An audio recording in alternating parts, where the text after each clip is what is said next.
My name is Peggy, and I'm 35 years old. This is the story of my family that fell apart after I moved in with my 60-year-old mother. I lived with my parents and my brother until high school. My brother Neil, who was 3 years older than me, and I did not get along well. He was bigger than other kids and grew up to be the bully. He treated not only his classmates, but also me like his servant. He always acted almighty to me. When his friends came over to play with him, his attitude became even worse. "Hey, you slug! Bring us our juice!" He ordered me around. "She's so dumb and slow. She can't understand anything bad you say."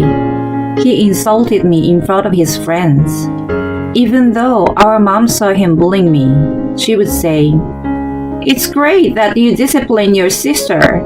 You will be a respected man in the future." She praised him. My birthday was often forgotten, but she always prepared a lavish gift for him. My dad, on the other hand, remembered mine. He would secretly wish me a happy birthday, but he never protected me from them. When I entered high school, their attitude remained the same. It wasn't an exaggeration to say that they became worse. I was thoroughly ignored at home around this time. I despised Neil, so that was fine by me, but even our mom joined in. Whenever they saw me, they both giggled. I never heard what they were saying, but it was obvious from their expressions that they were making fun of me. I decided to go to university in another state to get away from them. I majored in economics and then went on to work at an investment bank. In university, it was tough to be alone without family support at first, but I met a nice girl from the same state as me, and we shared a room in student housing. There was no way my parents would send me allowance. I studied and worked hard. Since I was in high school, I was interested in investments. After numerous tries and failures, I gained enough experience to make my own allowance. I studied all the time, but it was truly the first happiest time of my life without my mom and brother. 5 years after I started working, my dad passed away. On the day of the funeral, I saw my mom, Neil, and his wife, Amy, for the first time in a while. My mom asked Neil, "Hey, will you come live with me?" He simply refused. He still wanted to enjoy life alone with his wife. Then, my mom changed her attitude and asked me to move in with her. If I did, I would have to quit my job. I contemplated it and thought it was a chance to reconcile with her. Hence, I agreed to move in. I resigned from my work and got a new job working from home. Life with my selfish mother was not pleasant, but she no longer ignored me as she had done before. A few years had passed since we started living together. One day, I heard a knock on the side door. When I answered, Neil and Amy were standing there. "Hey, long time no see." He had not dropped by the house since our dad's funeral and suddenly showed up. It didn't matter how much time had passed, he still made fun of me. Amy watched our interaction in silence. I had met her several times, but we hardly ever talked. She must have been talked into by him and always looked at me with condescending eyes. "What are you doing here?" "I came to check on Mom. As a son, that's what I should do, right?" "I see." He acted like a big shot. "Anyway, what's going on?" "What do you mean?" "Don't play dumb. You got some of Dad's inheritance, right? I hear you're spending lavishly." "Sure, I got some, and he also got it at the same time." "I don't really understand. You take care of it." He threw the responsibility to Mom and me at that time. "Amy and I will take the money, and you'll be kicked out of the house immediately. You won't be able to afford any luxuries." "Luxuries? I never had any." Then Amy, who had been standing quietly, lashed out. "Don't lie to us. You're taking the money that Neil is entitled to." She pointed her finger at me. They misunderstood that there was some inheritance left. If I was that rich, I wouldn't have been struggling to pay off my student loan. Anyway, I'm going to talk to Mom now and kick you out.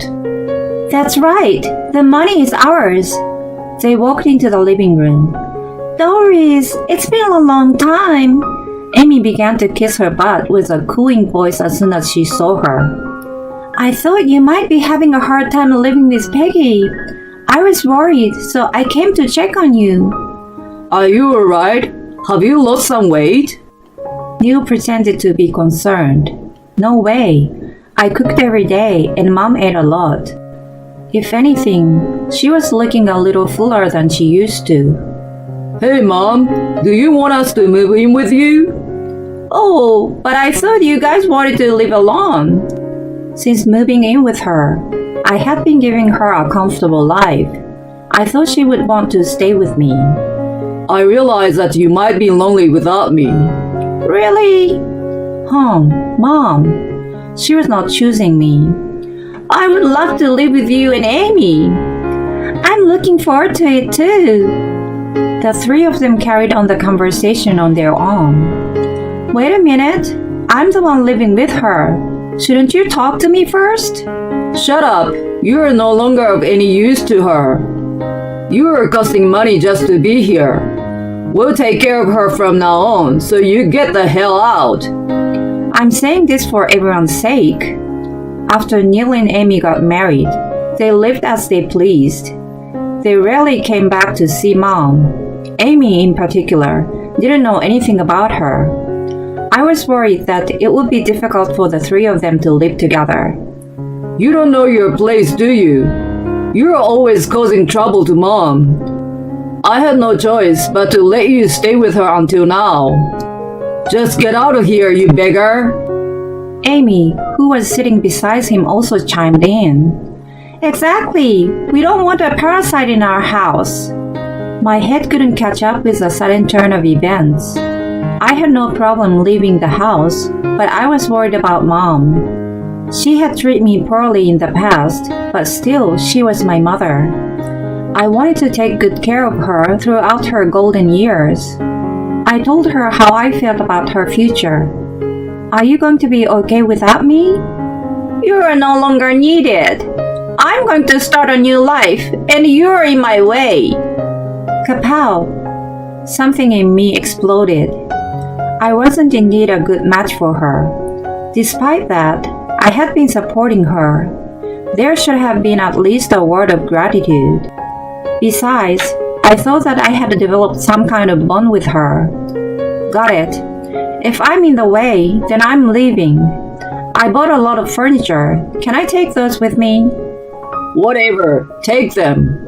No worries, we'll buy new ones soon anyway. Neil laughed. When I left the living room, the three of them were talking happily. I murmured, "Brace yourselves," in a voice they couldn't hear. I quickly prepared to move out and began living alone again in a city far from my family. My work didn't depend on where I was. I could do it anywhere with Wi-Fi. I was so excited to be able to live a carefree life, remembering the old days. One day, while I was enjoying my free and easy life, I received a call from Neil. Hey, there's no money at all. He had moved in with Mom for Dad's inheritance money, but he realized that there was none left. Before living together, Neil had been in contact with Mom weekly. She bragged to him that she had gone on a trip and stayed at the fancy hotel, that she had eaten at the fancy restaurant and so on. Hearing those stories, he was convinced that Dad left a large inheritance that Mom and I were spending on a luxury lifestyle. He foolishly planned to live off that money. I told him the truth. It was my money that she was lavishly spending. No way, you don't have that kind of money. Well, I put about $3,000 in her account every month. Besides that, I was also paying for food and utilities. After years of experience, I had become a home-based trader and was able to make a certain income from my investments. There were ups and downs, of course, but I thought I was well off. It was the truth, but he had no idea. He interpreted what he heard from Mom as a great inheritance. Dad was an ordinary company employee. There was no way he left such savings and life insurance for us to lead such a luxurious life. Neil and Amy couldn't even figure that out. What the hell? What are you going to do about it? I quit my job thinking there was enough money to hang around for a while. He thought he could just get a job when the money ran out. Hold on, Neil. Have you ever met anyone who is living off inheritance? Who are you to act so righteous? It's your fault for not telling me beforehand.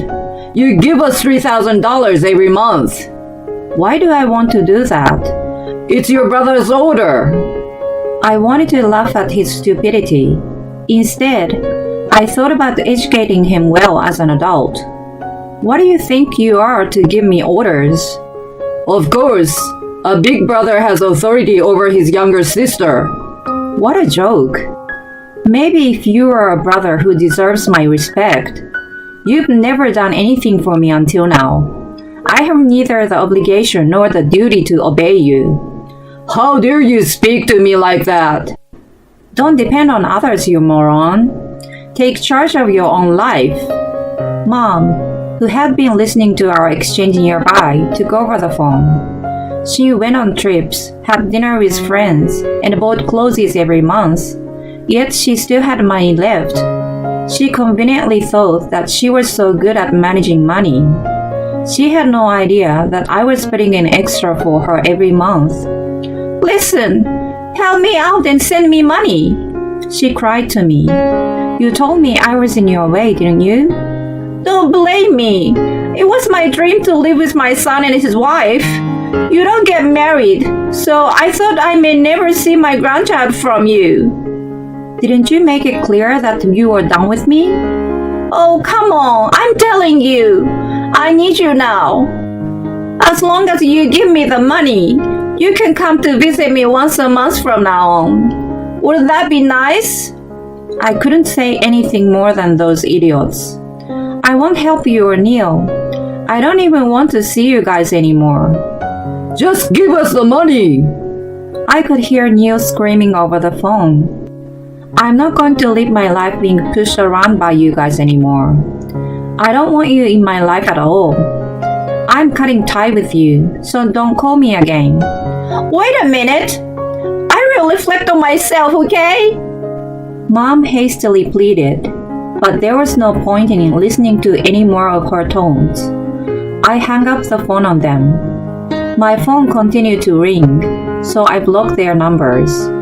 A few months later, I received a call from a relative and heard that Mom, Neil, and Amy had separated from their ways. Money was their issue. Mom lost her comfortable life. She could not travel with friends or buy brand name clothes anymore. Her friends started distancing themselves from her, and she lived in a studio apartment with welfare checks. She was always so snobbish about her good fortune, but it was thanks to her daughter. Now that she's kicked her out, she's fallen. It served her right, you know. The neighbors whispered what I wanted to yell out.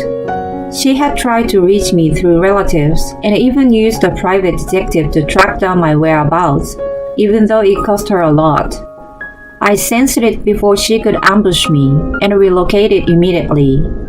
Since then, I lost all feelings for her completely. Even the memory of her disappeared from my mind. And then, there was the extremely arrogant couple, Neil and Amy. When they had no job and no money, and their lives were bleak, they fought all the time. Amy eventually got fed up with Neil and eloped with a young man. The man had some dubious debts, and he was being chased by shady people. They moved around, unable to settle in one place. Later, Amy and the man also separated, and she disappeared. Neil lived at home with his mom for a while, but he ran away with a small amount of cash. When they faced a financial issue, they had fallen out irrevocably. Mom was so angry that she reported the theft to the police. Although Neil wasn't charged, they became enemies after that. What was their relationship about? Growing up, they seemed like two close friends, but it was a fragile and calculating one to begin with. He was an abnormal person who took pleasure in abusing me. I thought they were connected by my presence. What an irony to kick me out and get kicked in the butt in return. Neil was later arrested for stealing cash and valuables from an acquaintance. He was unavoidably punished by the law. His employer, of course, fired him. His lawyer called me about his bail, but I turned it down without hesitation. I thought about attending the trial to mock him, but decided against it. I was also asked to appear in court as a character witness, but I was not interested in doing anything for him. I'm still a home-based trader, and my days are hectic. It has ups and downs, but I continue to live a financially comfortable life. A personal trainer at my gym asked me out one day. We are now together with a plan of marriage in the future. I honestly told his parents about my background and my way of life. They sympathized and accepted me. It has been a hard life so far. I will use it as a great source of nourishment to build a trusting relationship with my fiancé and his parents. And one day, when my family grows, I want to create a warm and happy family without any discrimination or prejudice.